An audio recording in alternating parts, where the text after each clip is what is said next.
What is overriding? Modifying a parent class methods in the child class. आमतौर पर हम topics की definitions पढ़ लेते हैं बट रियल टाइम में इम्प्लीमेंट करने के लिए उसको फील करना बहुत ज़रूरी होता है। अगर आपको याद हो तो हमारे पेरेंट्स के ज़माने में बिल्डिंग का कंस्ट्रक्शन लेबर की हेल्प से होता था। फिर हमारे टाइम में मशीन्स आ गई और सेम कंस्ट्रक्शंस मशीन से होने लगा। कंस्ट्रक्शंस पहले भी होता था, आज भी होता है, बस कंस्ट्रक्शन करने का मेथड बदल गया, तरीका बदल गया। ये जो मेथड की मॉडिफिकेशंस हुई है पेरेंट के टाइम से चाइल्ड टाइम तक, इसी को हम ओवरराइडिंग कहते हैं। अब आप इस डेफिनेशन को पढ़िए। Modifying a parent class method in the child class, that is you can change parent class method according to the requirement of child class. वही सेम बात जो कंस्ट्रक्शन लेबर से होता था, अब वो हम मशीन से करेंगे। Now let me tell you the rule.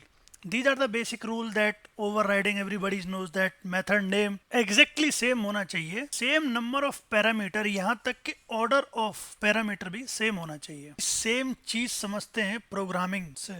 तो इमेजिन करिए आपके पास ये क्लास पेरेंट है जिसके अंदर आपके पास एक पब्लिक वॉइड बिल्डिंग कंस्ट्रक्शन नाम का मेथड है। इसी सेम मेथड को हमने चाइल्ड क्लास में ओवरराइड कर लिया और as per rule you can see method name is exactly same as we do not have any parameter in this method, so it is also exactly same in parent as well as in child. तो जब main class में जब हम इस methodology को call करेंगे तो हम देखेंगे कि आउटपुट क्या आता है। या वी कैन सी कि जो with the help of labour काम हो रहा था, now it is working with the help of machines.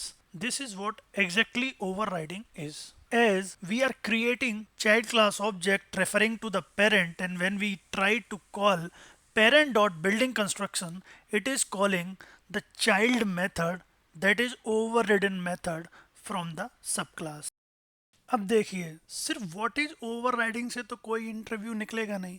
तो इस प्लेलिस्ट में मैं आपको बताऊंगा क्या ट्रिकी क्वेश्चंस ओवरराइडिंग के साथ बनते हैं, जैसे कि ओवरराइडिंग के अदर एलियाज कौन कौन से हैं और उन सब का मीनिंग क्या है। आई कैन एश्योर ये पूरी प्लेलिस्ट देखने के बाद ओवरराइडिंग के क्वेश्चंस में आपको कोई रिजेक्ट नहीं कर पाएगा।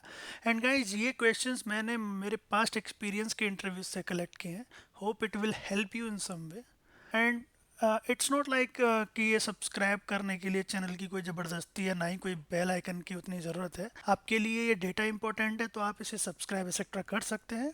First tricky question at very basic level. आज के बाद कोई आपको late binding, run time polymorphism, dynamic binding, dynamic linkage, ऐसा कुछ भी नाम लेता है तो समझ लो ये सब मेथड ओवरराइडिंग ही है।